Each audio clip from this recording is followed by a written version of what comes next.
In the 21st century, a solid internet connection is needed, but it's not always a given. According to a Broadband Now study, Missouri ranks 43rd nationwide for internet coverage, speed, and availability. This means about 10% of Missourians don't have access to internet with minimum download speeds. But now Missouri is tapping into more than $1 billion in funding to get more people online. Missouri Capitol Bureau Chief Joe McLean explains the move, putting Missouri near the top in internet investment. Expanding access to broadband internet doesn't just help those who are getting a better connection. State officials say by bringing more households online, so to speak, you're also raising the potential for new businesses, new employment or educational opportunities, and just growing the state's economy overall. Kevin Brown is better known by Butch as the owner of Butch's Auto Shop in South Columbia.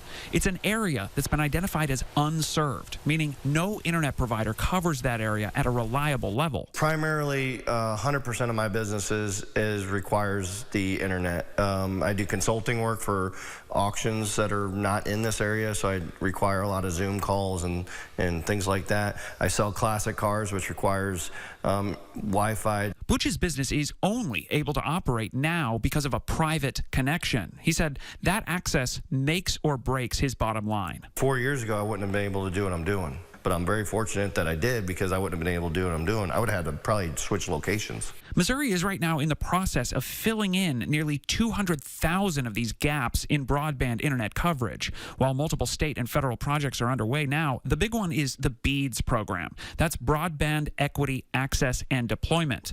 Last week, Missouri's game plan was approved by the National Telecommunications and Information Administration, meaning Missouri is now able to pull from $1.7 billion. That's the third largest share of funding of any state. BJ Tanksley heads the state's broadband development office and said there's still work to be done. We're probably talking next summer before construction really starts, but there'll be a whole lot of work going on behind the scenes.